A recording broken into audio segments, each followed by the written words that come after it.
Hey, welcome to Hear Us Out. I'm Paul, And I'm Patrick. and today, how's everybody doing? Actually, I never. That's weird. Actually, I've noticed this when I'm hosting OBS. Mhm. I don't say how's it going. Yeah, it's when I start and say, "Hey, everybody!" You after the intros, you say, "How's it going?" And I usually say, "Not too bad, my friend." It's almost become our alternate start. Yeah, So we gotta work up a second one when it starts in the other order. yeah. We'll have to So figure what? something. Yeah, we'll have to figure something Yeah, out doing that. we'll take it to the boardroom and we'll think about it. So, Paul, tell the kind folks who are, and welcome to those of you joining in the live. Also, welcome to you future people. We love you very much. Watching on video on demand. Paul, tell them what they're about to get. So, as you know, me and Patrick are big sci-fi nerds, and we decided to make a list of kind of off the beaten track or lesser known or not viewed as much sci-fi films that you should definitely, if you're into sci-fi, you should definitely have on your list. Now, this isn't the top 10 of them. This is like just a 10 of the great movies that great sci-fi movies that you should have on your list, kind of thing. Yeah, So so some overlooked gems, and I guess in some ways they're overlooked for good reasons, some ways they're overlooked for bad reasons. But as we hit them, you'll see why maybe you've heard of them and never watched them, or maybe you've never heard of them at all. These are not the greatest sci-fi movies of all time. That's no. not this list. This is the ones that you probably shouldn't sleep on because they're going to give you something that the others haven't. And Paul, I'm dying to hear what, because we kind of cobbled together a list, and a few of Paul's I didn't know. So I'm kind of excited. Some of these are going to be new to me. I know I had to burn my nerd card. It was terrible. No, no. These are ones that are like, as I said, out in the sticks kind of thing. Except for one of them. The one that I'm going to start with is probably the one that you probably know the most because you said that you really kind of want to watch it. Now I'm Go going to for get it. it is Colossus the Forbidden Project. Forbidden. The Forbin. Yeah. I always get the This name kind of weird. Yeah, Colossus the Forbin project is one that I've known about for years, and it's been on my list of I must watch it, and I've never got round to it. So I'm really, really glad that you actually have. Yeah, like I kind of yeah, it's one of those ones that like I kept hearing about, and specifically in the mindset of AI and stuff like that. So to give you a brief synopsis, this thinking this will prevent war, U.S. government gives an impenetrable supercomputer complete control of the launch of its nuclear weapons, and the computer decides to take over power and does something unthinkable to its creators. But yeah, so that's the basic synapse kind of thing. So it's an AI that essentially it's like Skynet before Skynet. That's it, and that's the reason I want to see this one. This is one of those movies we've given over ultimate power to an AI, as they thought of it back then, to a computer that will keep us safe. And then the computer went, ha ha ha. The only way to stay safe is to listen to me. And it just escalates from there. That's why I've always kind of wanted to see this. I think as far as sci-fi premises go, as far as a premise for a sci-fi goes, not everything's space, not everything's time travel. This is that other kind of, well, just technology. Are we, it's very Black Mirror-ish before Black Mirror. Yeah, that's the yeah. So it's excuse me. It's like they took the normal kind of preface of AI kind of going crazy and destroying and just automatically finding human as a threat and trying to destroy them, and then just went left, you know, and just went, Yeah, well, what happens if it was like, no, I'm not going to do that, but I am going to hold a massive stick over your head and you guys have to be good now, kind of thing. Whereas it's like, exactly. I want to keep you safe, but I will do that by threatening you. And how many sci-fi movies that have become famous now, not just obscure ones, that have used that simple idea that if you tell something that's logical, it has to keep you safe, then its logic will turn out to be to your detriment. Because to keep you safe, it'll either try and say, the only way that I can prevent you from dying is to kill you, because then you will not be able to die after being dead. The complete tongue-tiedness of mental logic that are always applied to machines. This is really unfair, because if you know anything about machinery, that's not really the way that it will shake out. There are many, many other aspects to AI, but I think it's brilliant. HAL 9000 made it famous. You know, there you go. You've got your little red dot. What do you think you're doing, Dave? I'm kind of into this global a government, the hubris of government going, hey, look what we did, and having it absolutely turn and not just crap on them, but take the whole world with it a little bit too. Like this film escalates. That's why I'm looking to see it. No spoilers here, Paul. No. But you've seen this. From what I know most of the story from hearing about it. This escalates globally, right? Yeah, yeah. Like it's one of those things that like like yeah, I can't really say too much kind of thing without giving something away. So and this is going to be trying to spoiler review or spoiler free kind of thing. But yeah, it goes global quite quickly as well. So that's the kind of thing. So I'd like to just shout out to our commenters.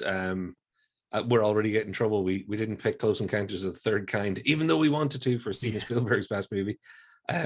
Bruce says, notepad ready. Bruce, some of these movies, I know you well enough to know that you're going to hate, because some of them I picked, but you'll enjoy half of them and hate the other half of them, which is sometimes a mark of a great movie. This one, I'm dying to see. I think you'll dig. And I just want to say, before we move on to the next one, Pop Culture 33 says, I bet Dark City will be on the list. No, but it's on a whole other list. So you are right. We have had Dark City on a list recently, just not this one. Yeah. Yeah, like we've talked about Dark City quite a bit in the past. Yeah, and it's going to show up again. It's going to show up again, but not this time because too many people have heard of it. That's true. Which goes, but yeah. So Colossus, the Forbidden Project, Forbidden. Yeah, it feels like the Forbidden Project should just be what it's called. But it is so set up to be like Forbidden Planet, the Forbidden Project, but they just went and went Forbidden Project. Yeah, I think it's specifically built to catch us out. Yeah, I think it is. So, which goes. What's next, Paul? What's next? Well, it's one of your picks. You pick for me. Okay, cool. I'm gonna go for the one that I constantly forget about, and it shouldn't be forgotten about: Silent Running. Good old Silent Running. This is maybe one of the more famous on the list. This and one other are the two most famous on the list. But the reason I'm bringing it up is it is often overlooked is maybe the wrong way to put it. It's known but not watched because people remember it from seeing maybe a bit of it when they were a kid and going, oh, it's long and it's boring and it's it just never gets watched. That's why it hit this list. Very quick synopsis. It is essentially the world has moved on to the point where they don't have forests anymore. There is a spaceship carrying biodomes with the last remaining forests. The crew of that ship are all happy, and they've signed up to an environmental pledge of conservatism to conserve this final bit of nature. And of course, then, as does happen, it's decided, we don't need this anymore.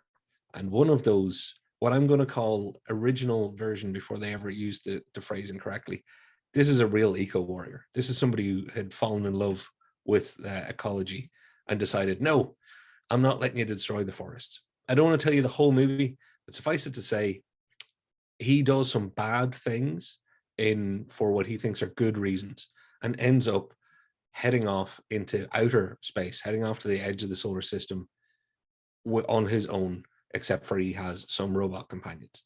Now, what is it? It's environmentalism writ large. That's what it is. It's environmental sci-fi, but it's wrapped in this lonely study of somebody being on their own, trying to cope with what they've done as far as the pull between, did I make it? He felt as though he had an awful choice: harm people or harm this thing that he's sworn to protect.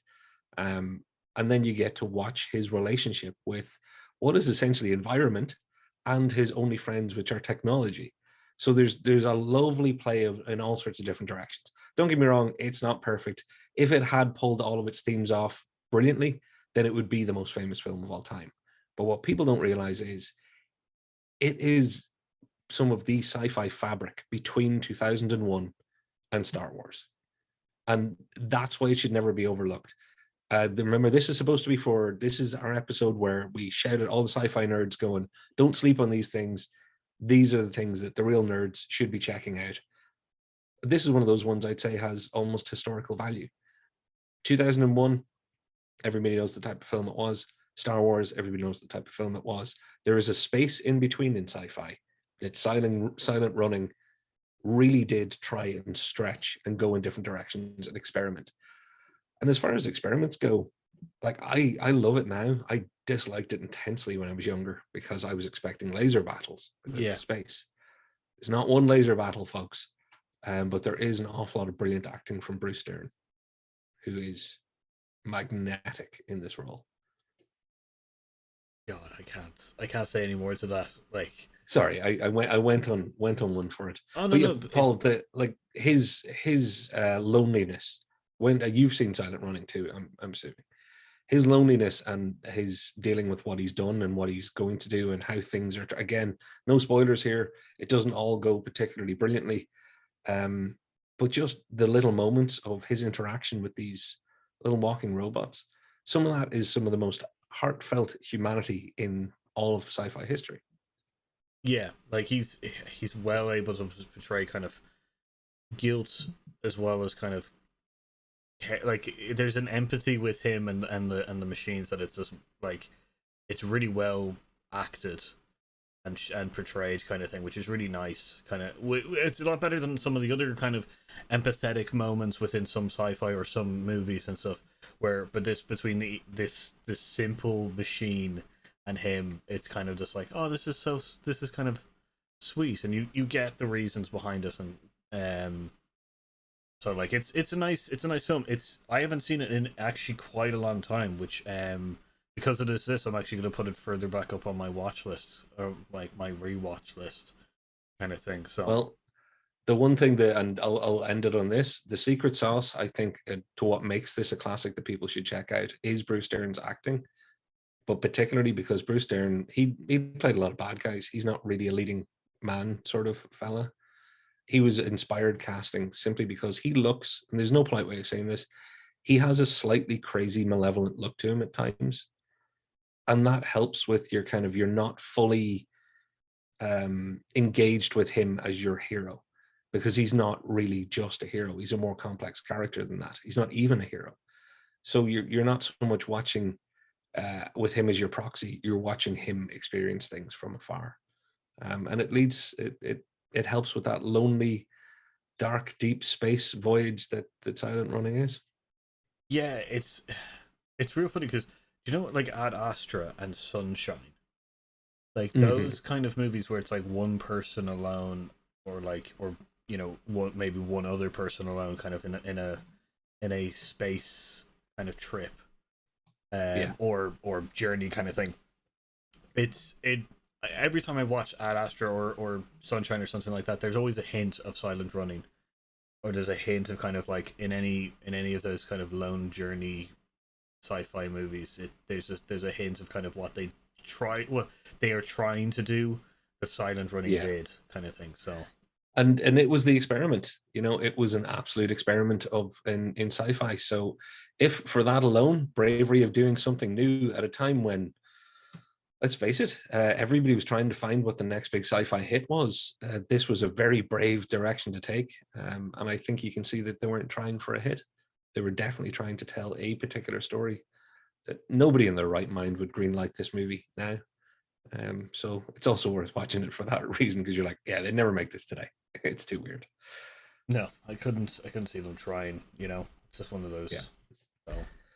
So what have you got? I see Pop Culture says never heard of this movie. You're shocked. I'm shocked too. I thought this was going to be the one that I get the comments of going, this is hardly obscure.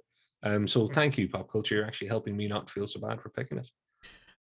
I also see that Colossus, the Forbidden project, is not on any digital outlets here in the States.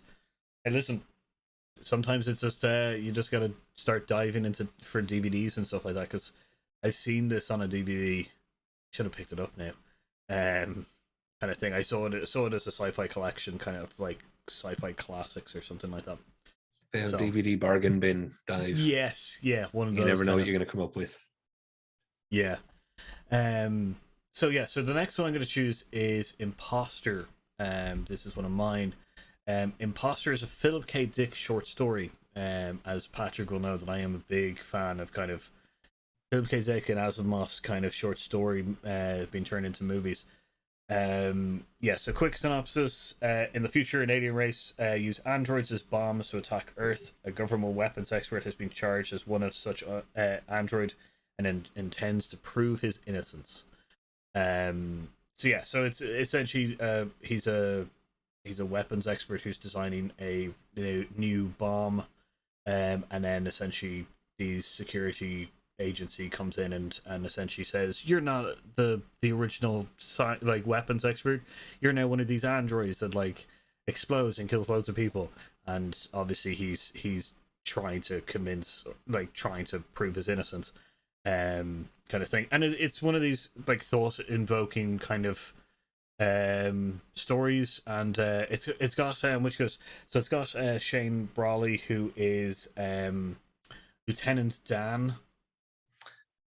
Oh, that's Gary Sinise. Oh, I'm sorry, Gary Sinise. Yeah, Gary Sinise. Yeah, I've got a list here, kind of thing. Gary Sinise, yeah, he's Lieutenant Dan. So Forrest Gump. That's a good point. Yeah, or one of the very many. I think it was CSI Vegas or CSI. I don't know, CSI Nepal, whichever one of them. You know, CSI Luna. Yeah, he's also in Ransom, the Mel Gibson film. Do you know I watched that recently? Did you? Because yeah, my partner had never seen it, so I was like, "You want to see Mel Gibson being Mel Gibson-y?" Because it's a very singular Mel Gibson performance. Anyway, yeah, sorry. Gary Sinise had of Mice and Men was a great one, but he had his big break with Forrest Gump. I've never seen Imposter, but he can act. Particularly back then, this would have been him at his, back in the good old days of him being really at the height of his powers. I love the sci-fi premise. Again, we're picking all over the map of sci-fi here for people who shouldn't be sleeping on the nooks and crannies of what sci-fi can do. This is him trying to convince them that he's real, and them saying, "No, you're an android." Yes, yeah. It's essentially that he's so like, yeah, and of course the whole thing is that the androids believe that they're the person that they're impersonating. So like it's this beautiful sci-fi. Yeah, it's a classic story kind of thing of just self and kind of self-determination and stuff like that, and yeah. So it's just an interesting premise that like doesn't get as I think this is more seen on TV. This premise is more seen on TV rather than a full-fledged movie kind of thing. Sure. But this is like Philip K. Dick's original kind of short story, Imposter, under the same name. This was made in 2001. So yeah, it's like Gary's kind of prime, kind of before he gets shown kind of thing. He's really, really an angry man in this, which just makes sense. He has a natural ability to have an angry look in his face too. Which he's shown in just about every role he's ever done. So good casting. Also, that's Madeleine Stowe. I forgot there was a time when Madeleine Stowe was in everything, which is cool. So I'm looking forward, because obviously everything on this list that I haven't seen, I have to check out, and same for Paul. So yeah, she's his wife.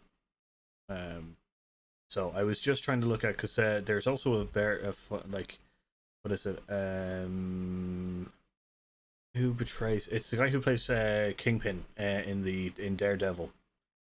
Vincent D'Onofrio is in this. Yes, he's the agent who's hunting him. Worth the price of admission alone. I have yet to see him do anything bad, including wearing an Egger suit in Men in Black. Like he's always great.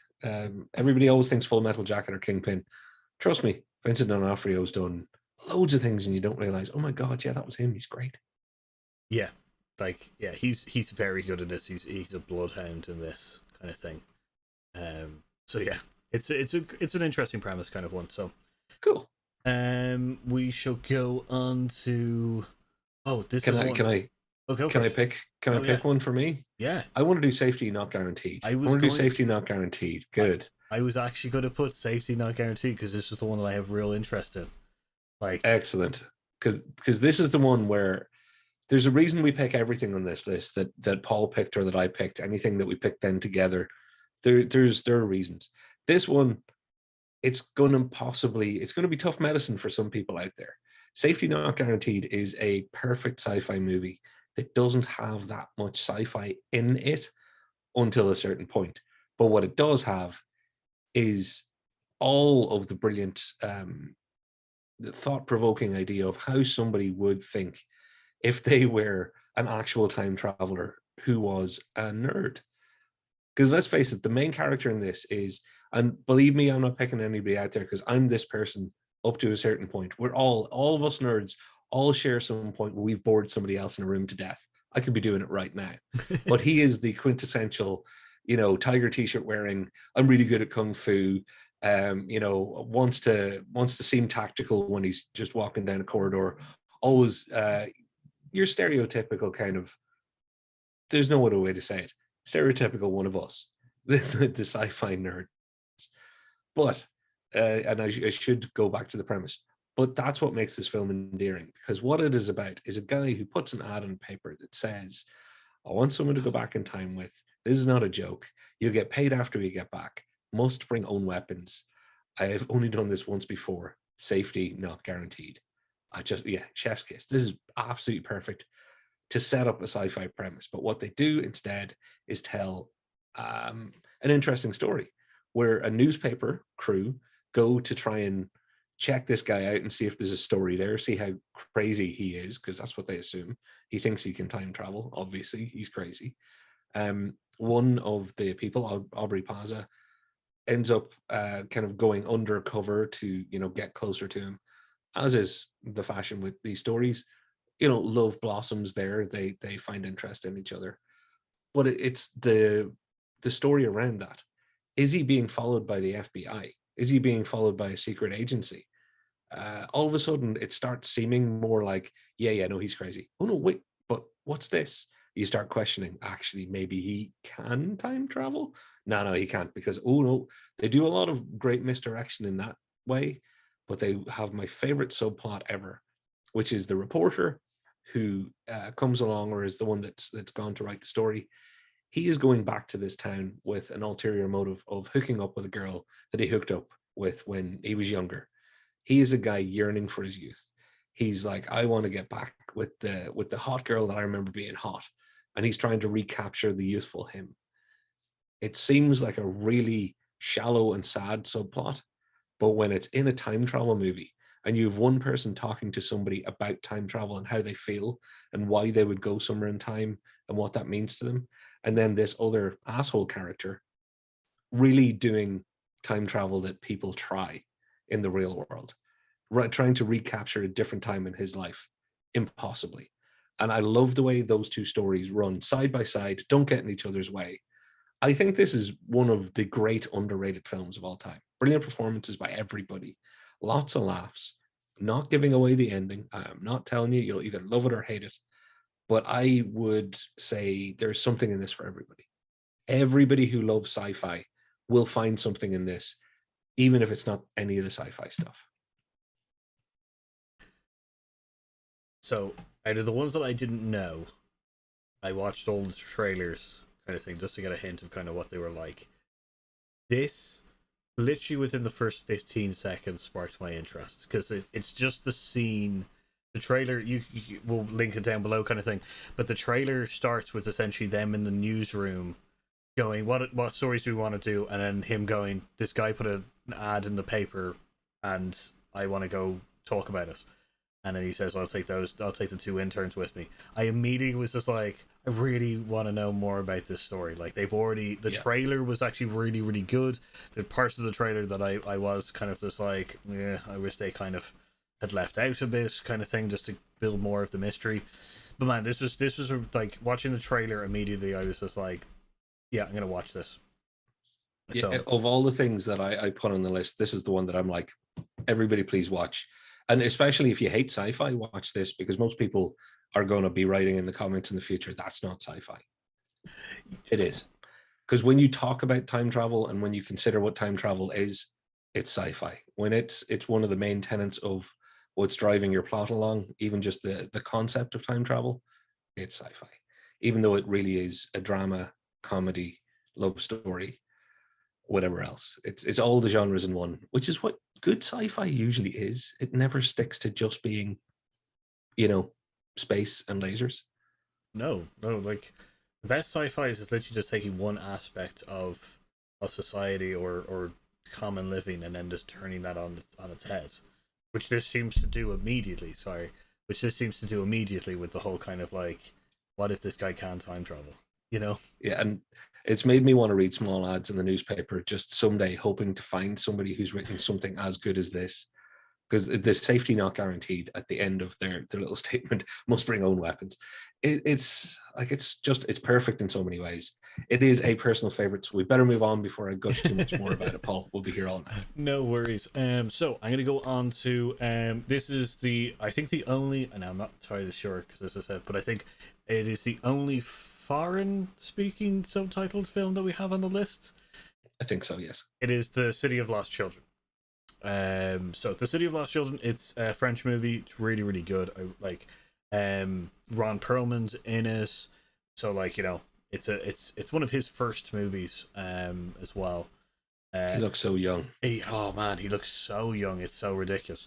So to give you a quick synopsis of it, a scientist in a surreal society kidnaps children to steal their dreams in hoping of slowing down his aging process. That's pretty much the premise.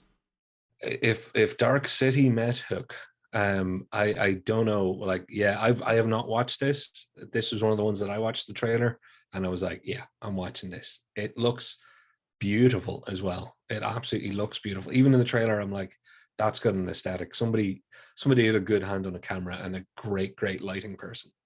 Yeah, like it's chosen its kind of its look and is stuck with it all the way through kind of thing, and it's a nice contrast between the city and the place that they're kept. So it's very kind of like rundown, kind of like rural village kind of city, and then there's where the children are kept is very kind of weird industrial kind of mishmash of mechanical stuff. Like in the picture there, it shows kind of weird contraptions and stuff like that, and then the city's kind of quaint. Yeah, so Ron Perlman plays the father of a child who's been kidnapped, and he is the local strongman in a circus. And then his friend, who is a 9-year-old girl, decide to team up together and go find his son. So, yeah, That's cool. Yeah, it's a fantastic film. So, I can't like it was one of the first. I think it was the poster, the cover art of the DVD in the thing that got me to watch it. I originally thought it was a horror movie, and watched it. It was just like, this is kind of horror, but still more kind of on the side of kind of whimsy, kind of adventure, but with kind of nice undertones of recapturing your childhood in certain respects as well. So yeah, it's a fantastic. If you'd said to me that this was a Terry Gilliam film, I would have said, I get it. Like it's got tones of everything from, and this is just the trailer, from Brazil to God knows what else. It's, yeah, I love films that films like this exist and that you can still discover them, because they don't make these sorts of things anymore. If it is what I think it is, maybe actually one person is still making it, and he's a friend of yours. I believe his name is Del Toro something. My boy. Guillermo, yeah. I like. There are very few people that can pull this sort of thing off, and the ones that do are usually artisans. Yeah, like the whole physical premise and products and or production and stuff like that really helps to get the vibe across and stuff. So it's really good. I really enjoyed it. So, and this is a film that I will talk a lot about. So if you haven't seen it, get it on your list. I know it's French subtitled kind of film, which can cause difficulty getting over that line, but it shouldn't. Not in this one. Subtitles. Should never stop. It should never stop you watching a movie, folks. I know sometimes you can think you're too tired for it. Watch it again another time. Anything. I've hated myself so much for missing movies for years just because they were subtitled, and then I finally get around to watching them, going, "Yeah, I should have had this in my life before now." Paul, can I throw over to the comments, because we've Yeah. We almost had it.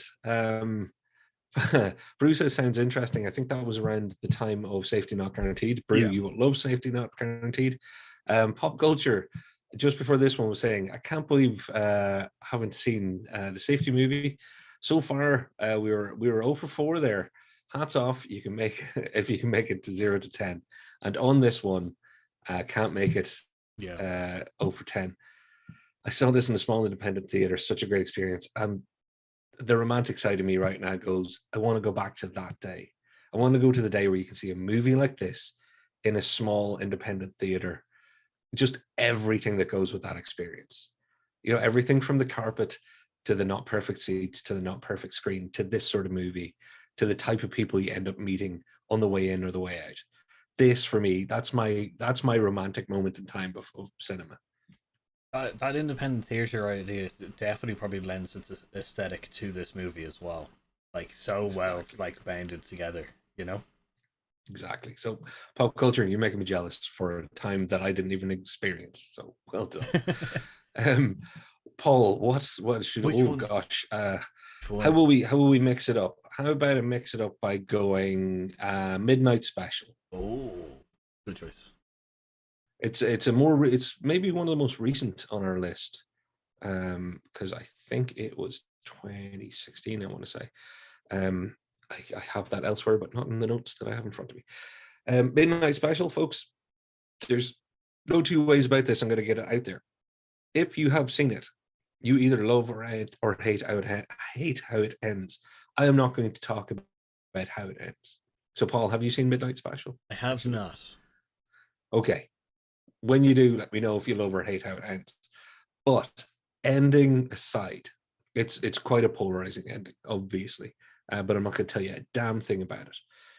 This is a story about it's a plot that you have to work out as it goes along. This film does not give you its exposition easily. It does not tell you who is what and what is where.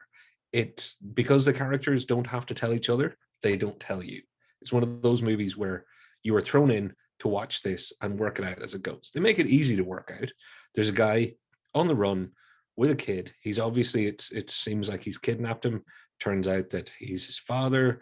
There is a cult involved, but there's also the absolute sci-fi nature of it that the kid is wearing goggles the entire time, and then you realize there's something different about this kid. You also realize they're running for an abstract reason, and it is the way the movie unfolds for you. Some things it's more about the journey than the destination. This film is a perfect example of that for me, because the first time I saw it, I'll be honest with you, ending didn't work for me, but there was so much good in it that I wanted to watch the movie again, and I did, and I liked the ending. And it was one of those things of it really is. It's a journey film. You're experiencing it, you're learning it, you're experiencing it with the characters, through the characters. It's full of ambiguity. It's just great. Again, there's a bravery in this sort of filmmaking that will make the film not naturally be super popular. And who wants to make a non-popular film these days? Yeah. Hey, studio, I've got a great idea. Give me a load of money. I'm going to make something that people are going to find slightly awkward in places. And I'm going Yeah. to have Michael Shannon, who has love you, but he has the face that is best described as slightly awkward. That is his entire look. Mm-hmm. But yeah, you go with it. It goes with you, and you work it out. You all pull it together in the end. Um, I love that again. There's subplots that you're working out of, the love of a father for a kid, who possibly that father should fear or dislike, but doesn't. And they play these things subtly. You can read into them what you want. There's enough in there that you can make up your own subplots. That it's that sort of open, ambiguous film that leads itself to that sort of viewer interaction, I like which is why those. you should watch it more than once, actually. Well, that's a good sign there. Just to even get the kind of nuances and stuff like that you might have missed the first time. Um, but I like those kind of sci-fi films where they keep you.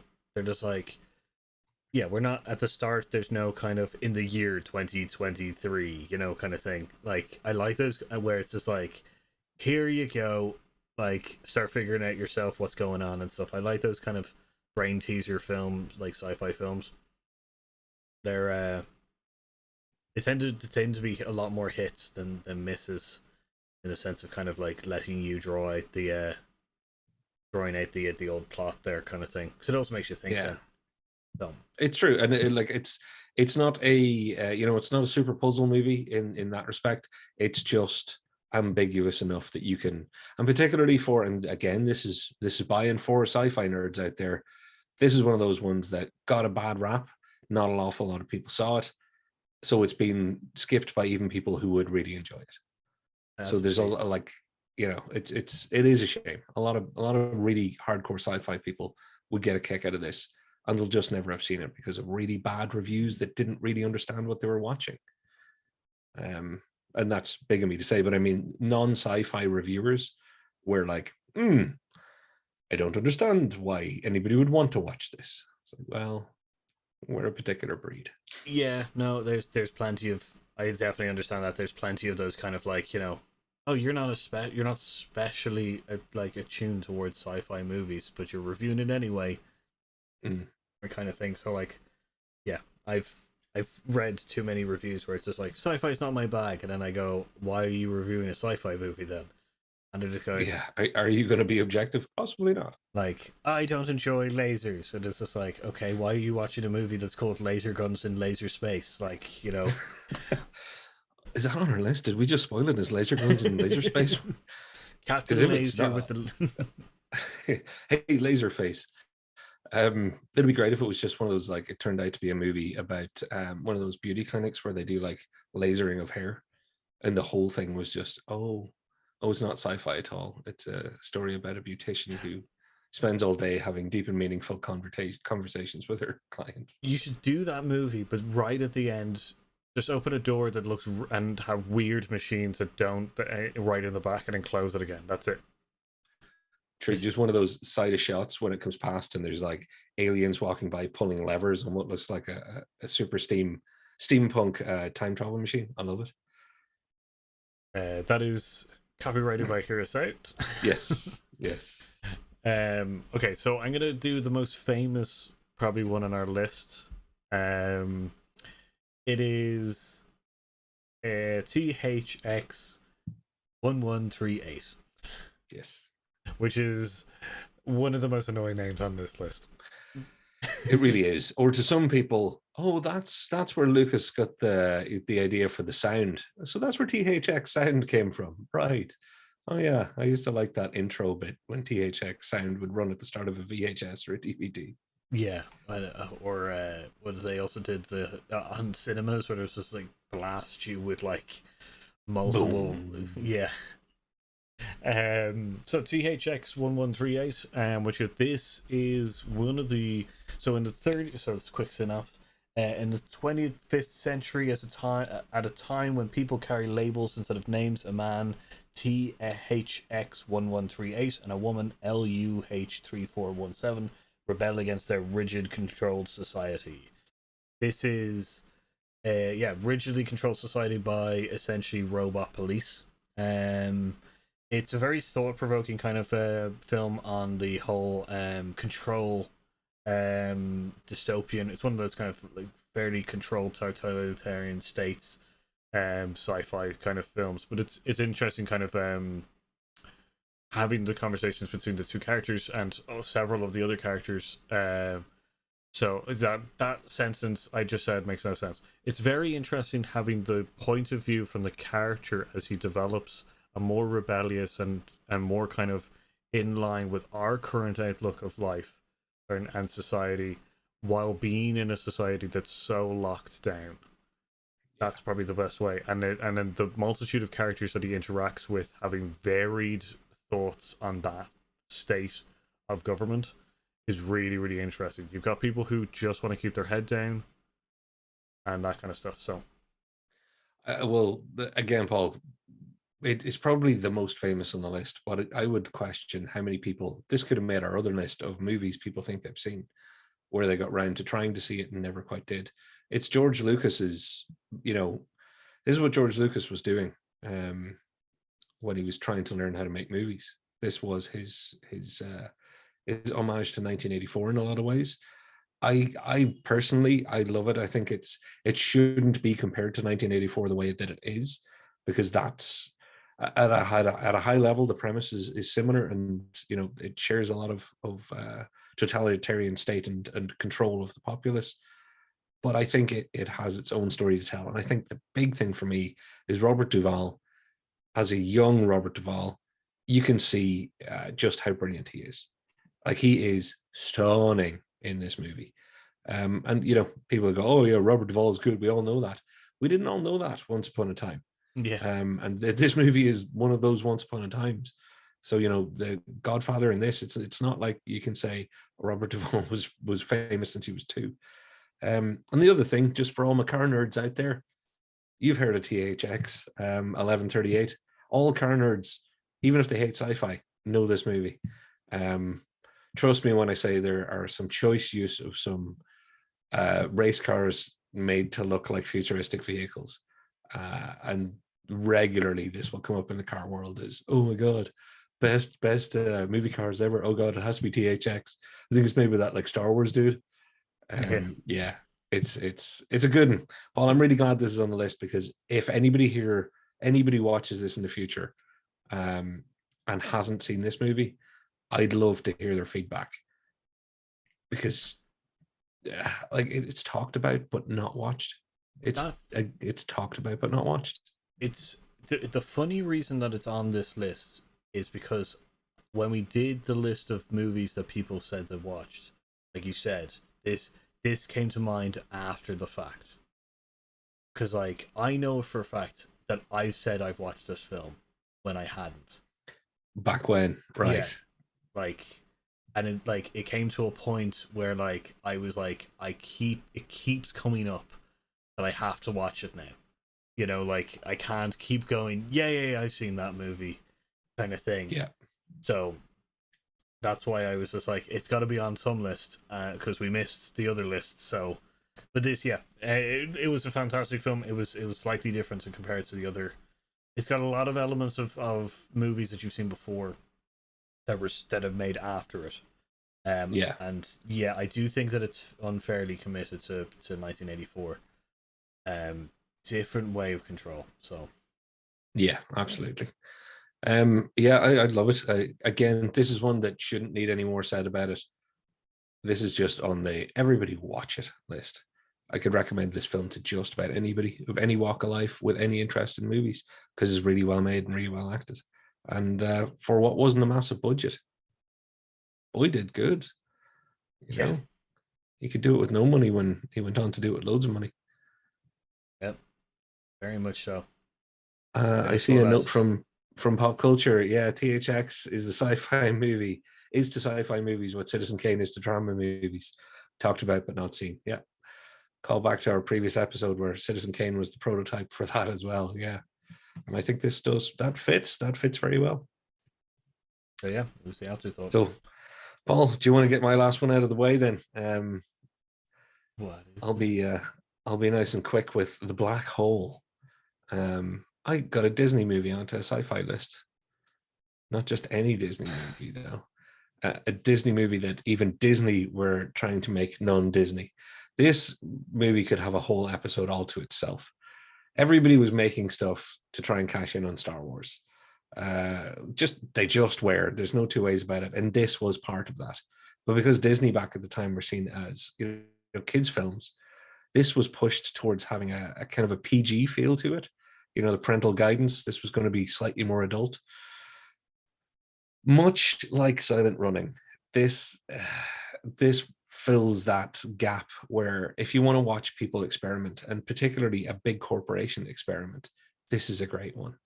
It has an all-star cast with Anthony Perkins from Psycho. It has Robert Forrester. I'm trying to think who else, because it has Ernest Borgnine, for God's sakes. It is an odd casting, oddly made, oddly structured, odd as bottle chips, as they say where I'm from. It makes no sense, but it's worth seeing from a historical point of view. This is what you get if you try and rush out some sci-fi. There was a much bigger plan for this, and you can see that. But yet there's still magic all over it. As disjointed and as messed up as it is, you can get the magic of, wow, this was a different time. This is the post Star Wars boom. This is the connecting tissue between Star Wars and a lot of the successful sci-fi movies that did the take inspiration from Star Wars and move on in sci-fi. This is the connecting tissue where this is a misstep, but it gave us a lot of good things. It said, you know what you can't be afraid of? You can't be afraid of a bit of violence, a bit of darkness. You can't be afraid to, have weird, unnecessary laser battles between little floating trash cans, R2D2 style stuff. Like that's all good. It just allowed everything that's right and wrong in sci-fi to happen all together at once. And I think it inspired people to take the good, and it also inspired them to, their dragons be that road. Don't go that way. Personally, I love it because it's a trippy film that I watched when I was a kid, thinking, I'm not even sure if I should watch this.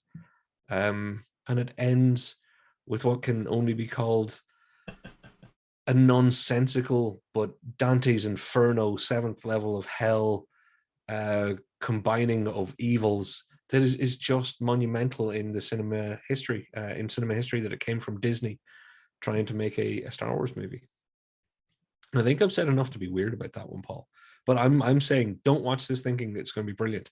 Watch this thinking it's a historical document with some really interesting stuff to it. I love that film. I love Black Hole. It is so messed up in so many ways. But yeah, you're right. They like future generations of sci-fi makers were just like, there's a lot of good here that we're going to take and develop on and stuff. And I do think that it also sparked up a reveneration of corporations trying on sci-fi. Because I think when they were just like, Disney tried it, and they made a pretty cool movie, kind of. Like it wasn't an overly successful movie, but it was a decent kind of try at it. I think other corporations were just like, hey, Disney's trying this, maybe we should too.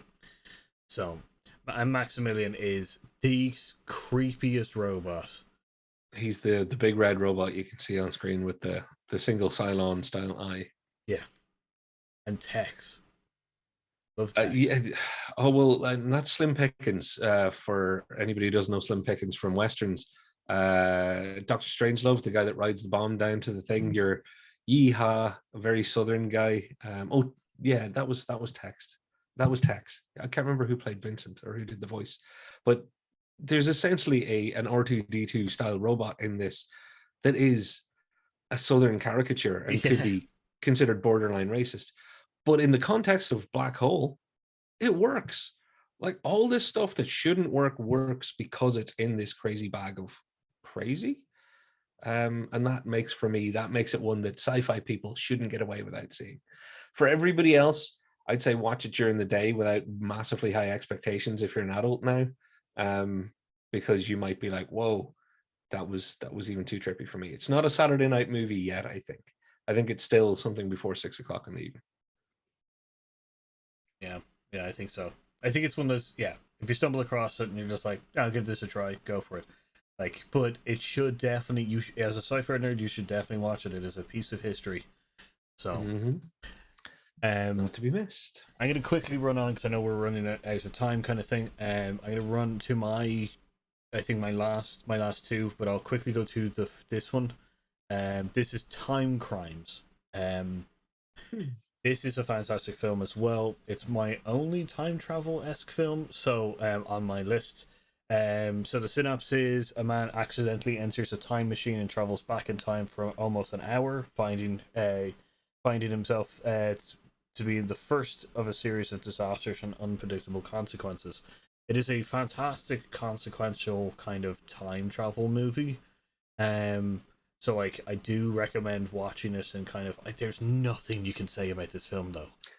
Like you give so much. I was trying to explain it to my partner without giving anything away, and I realized in the first sentence I'd already ruined it.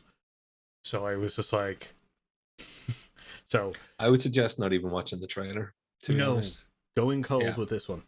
Like Going cold. I went in cold with it. I was recommended by our friends at It Takes Two, Hey, way before they started up their podcast. I was recommended this film and I watched it, and yeah, I'm glad that I went in cold.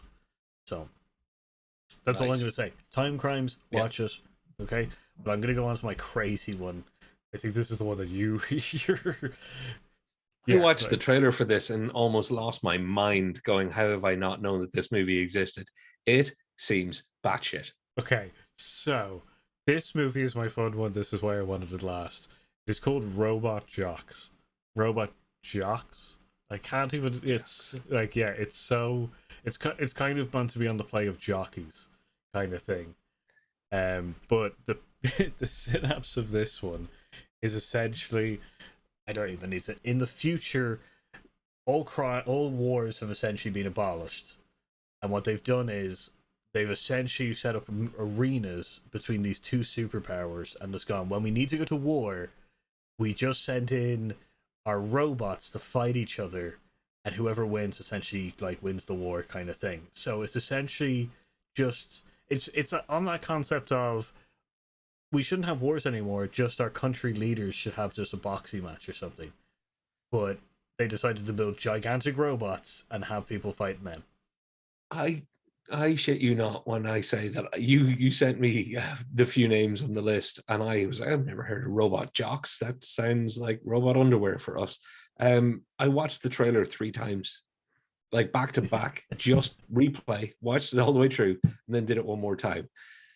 I got this massive feeling that I was watching what would happen if Pacific Rim and Rocky Four got together, where you've got like Rocky Four's Cold War proxy fight between nations. Pacific Rim, obviously, Rock'em Sock'em Robots, and a breakfast cereal advert, and maybe a French art house movie, because there's and also a straight to DVD kickboxing film. It's just, if you do nothing else that we ever ask you to do, watch the trailer for this, please, please, I beg you, because I haven't seen the movie, and I know I'm going to watch that trailer again before I watch the movie, because the trailer is so worth it. It's just off the chart stupid. I it love it. it's so good. I like, and I remember this when I walked in. It's one of these films again that I caught the kind of cover art of it and just went, yeah, I'm watching that, and then just never looked back. It's got some amazing stop animations, for the kind of fights and stuff. And it's just, yeah, it's my fun one because it's just it's essentially Pacific Rim before Pacific Rim. Yeah. And this isn't spoiling the movie because I haven't seen it. But if I saw that frame right in the trailer, which is what the third watch was about, I think there might be a buzzsaw, circular saw, cod piece kind of extension moment at one point, which I want to see in context of story. I just want to know how they artfully do something that tacky, weird, and Running Man style funny. Yeah, Paul, this is my favorite pick on the whole list, because I'll I'm watch good. that trailer at least once a year for the I'm rest of my glad. life. I'm glad. Yeah, it was one of those films that I was just like, people need to watch this. It's not going to give you any of the, it's like our previous picks are kind of gonna thought provoking, kind of like intrigue, trying to change your ideas and your mind on certain things. This is just a fun robot sci-fi movie that's like goes down to the baseline of just going, let's do something crazy with sci-fi kind of thing. Oh, So yeah. And I think it rounds the list out nicely because we've touched on just about every style and sort of thing there is. And again, we've got pulp culture here to check us out as far as how many of these are not completely mainstream. I think we beat the 50% mark. You can let us know if we have their pop, but I think we have, and that's good going when we're up against a fellow YouTuber who's seen a heck of a lot of movies. mm, Um, so Paul, while we're finding out how we did on the final pop culture meter, what I would like to do is, and I'm gonna take it down a moment and be serious, because we all know that there are troubles in the world, and that people of all sizes and shapes need help. Well, something that's often overlooked is the algorithm. the YouTube algorithm. And if you're afraid to feed the YouTube algorithm, and if you just can't take the time to click a like, a subscribe, or a share, then just know that you're a part of the reason that algorithm will go hungry tonight. So if you want to be part of the solution, don't forget to like, don't forget to share, don't forget to subscribe, because we don't want YouTube going hungry. Not on our watch, Paul. Not on our watch.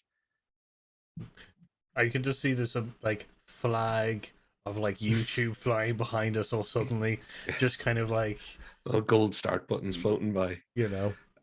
Yeah, folks, hit likes and all that stuff if you like, but really, most importantly, comment down below. Thank you very much for the live comments, as always, for the live watchers. In future, though, any of you that see this video and get this far and enjoy it, do let us know what you think, especially if you're the guy that keeps commenting about how much you hate our accents and don't want to hear us out. Please love your comments too. We make some of our videos just for you at this stage. I think get in there. Let us know what other sci-fi movies we've missed, and if you've not seen something in this list and you see it, let us know how crazy we were. And also, if you've seen all 10 of these, let us know. You deserve an actual shout out. We'll give a specific shout out if you've definitely seen all 10 of these. And you have to be able to prove it. I don't know. We'll send you a quiz. We'll know. We'll send you a quiz. That'd be great. You'll know what the chainsaw codpiece on the robot jocks actually does and how that was significant in the story. So, Paul, do you want to say? Do you want to say hi to any friends before we go? Yeah. So don't forget, we've got some friends of the show, which is one of them has been in our chat live, messaging us. Pop Culture 33, fantastic YouTuber, which is probably seen as many movies as both me and Patrick combined. Like, yeah, or we might. He's way more of a Disney expert than we'll ever be. Yeah. So and then our friends over at It Takes Two podcast, wherever you get your podcast needs, which goes. I also do a Homebrew Quest show. It's a little D&D thing on Irish mythology and drinking. D&D called Homebrew Quest, so which could take us over there when you get a chance. And in a little thing, it's a big thing and it's great. And the last shout out I want to give is to Brew in here as Brew FM. Has forgotten more about modern entertainment than we'll even remember. The man knows his music, constantly watching movies and giving great feedback. Doesn't know sci-fi, which is why I'm so glad he was part of this. And Brew, thank you as always for your support and help. It means a massive amount to us. Personally, I really want to hear what you think of Safety Not Guaranteed. And Robot Jocks, I really want. And everybody, Robot Jocks. Just the trailer. Watch the trailer and come back and comment in like 5 minutes, because I'm going to watch the trailer when we hang up. Okay, guys. Thank you very much. I've been Paul. And I've been Patrick. And we've been Hear Us Out. Thanks very much. Bye. See you next time. Bye. Bye.